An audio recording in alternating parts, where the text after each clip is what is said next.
శ్రీనివాసరావు రాత్రికి రాత్రే బాగా ఫేమస్ అయిపోయిన ఒక అతని పేరు. పబ్లిసిటీ కోసం నేను ఈ పని చెయ్యట్లేదు అంటూనే చాలా పబ్లిసిటీని సంపాదించుకున్న వ్యక్తి అతను. ఎప్పుడో 30 ఏళ్ల క్రితం ఎస్ఎస్ రాజమౌళి మరియు శ్రీనివాస్ అనే ఇద్దరు స్నేహితుల మధ్య జరిగిన ఒక చిన్న సంఘటనను తీసుకుని వచ్చి ఇప్పుడు చెప్పడం వల్ల అది జనాలందరికీ చాలా పెద్దదిగా కనిపించడం మొదలుపెట్టింది.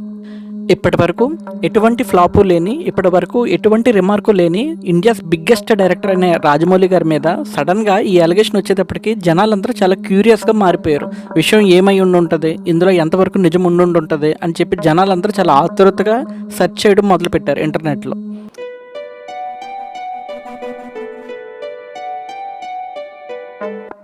విషయానికి వస్తే శ్రీనివాస్ అనే అతను రాజమౌళి గారు 1990 నుంచి వీళ్ళిద్దరూ మంచి స్నేహితులు. వీళ్ళ బిగినింగ్ డేస్లో వీళ్ళిద్దరూ కలిసి ఒకే అమ్మాయిని ఇష్టపడ్డట్టు, ఆ ఇష్టపడ్డ అమ్మాయిని రాజమౌళి గారి కోసం ఈ శ్రీనివాస్ అన్న వ్యక్తి త్యాగం చేస్తున్నట్టు, అలా చేసినందుకు గాను ఇతను తిరిగి ఏదైనా చేస్తాడు అని అతని దగ్గర నమ్మకంగా ఉంటున్నట్టు, యమదొంగ అన్న సినిమాకి ఇతనికి కో ప్రొడ్యూసర్గా అతని పేరు వేయటం, ఇవన్నీ కూడా ఇతనికి ప్లస్లుగా ఉంటాయని అనుకున్నాడు.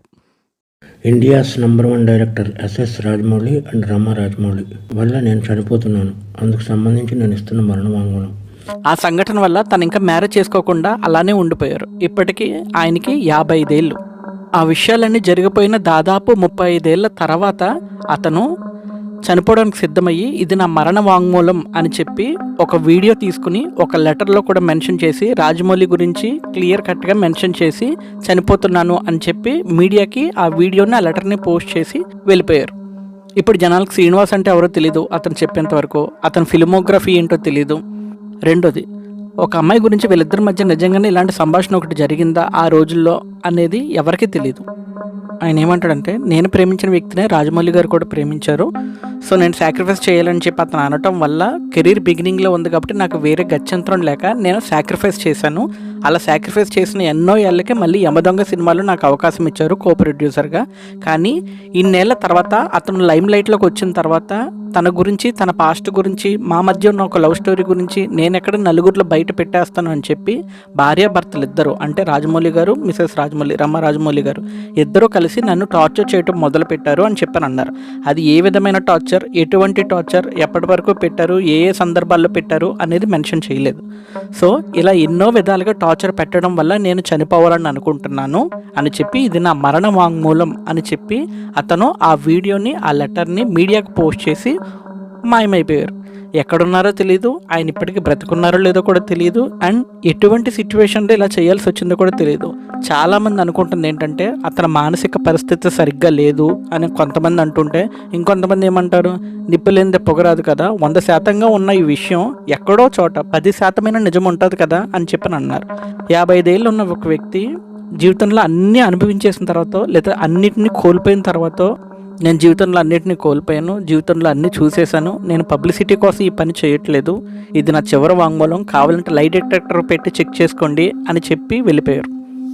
నిజాలు పక్కన పెడితే చాలామంది అనుకుంటుంది ఏంటి, ఇప్పుడే ఎందుకు చెప్పాలి, అది రాజమౌళి కాబట్టే చెప్పావా, లేదంటే పెద్ద డైరెక్టర్ కాబట్టి లైమ్ లైట్లో ఉన్నాడు కాబట్టి నీకేదైనా వస్తుంది అని చెప్పి ఏమన్నా చేసావా అని చెప్పి చాలామంది కామెంట్స్ రూపంలో మెన్షన్ చేస్తూ ఉన్నారు.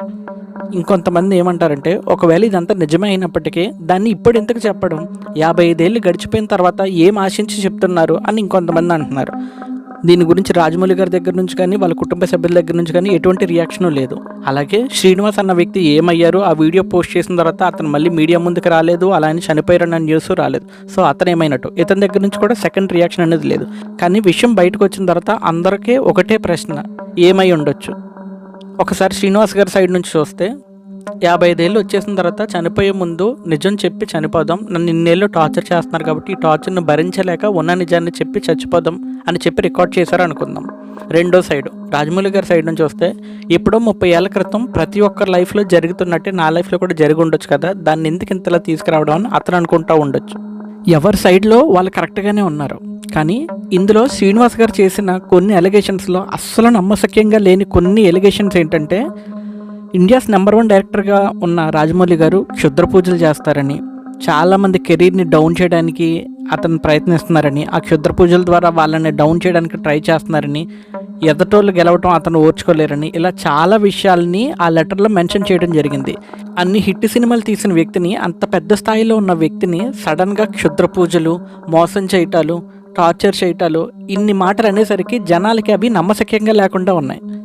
చాలామంది శ్రీనివాస్ గారిని ఇతను పిచ్చోడు, ఏం చెప్పాలో తెలియట్లేదు, కెరీర్ లాస్లో ఉంది కాబట్టి, కెరీర్ లోలో ఉంది కాబట్టి, ఇలాంటి టైంలో ఇలాంటి చీప్ ట్రిక్ ఏమన్నా ప్లే చేస్తే తనకి ఏమన్నా లాభం ఉండొచ్చేమో అని చెప్పి చాలామంది అంటున్నారు. అందరి సంగతి ఏమో కానీ చాలామందికి ఇప్పటికీ అర్థం కాని విషయం ఏంటంటే, శ్రీనివాస్ గారు వీడియో రిలీజ్ చేసిన తర్వాత నుంచి రాజమౌళి గారి దగ్గర నుంచి కానీ, ఆయన కుటుంబ సభ్యుల దగ్గర నుంచి కానీ ఎటువంటి రియాక్షను లేదు.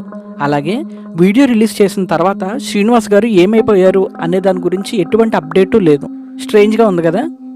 100%లో ఎక్కడో ఒక 20% అయినా కానీ ఏదో నడుస్తుంది అన్న ఆలోచన అందరికీ వస్తుంది కదా. ఇదంతా నిజంగానే జరుగుంటే శ్రీనివాస్ గారు కొన్ని ప్రూఫ్లను సబ్మిట్ చేయాల్సింది అనిపిస్తుంది కదా.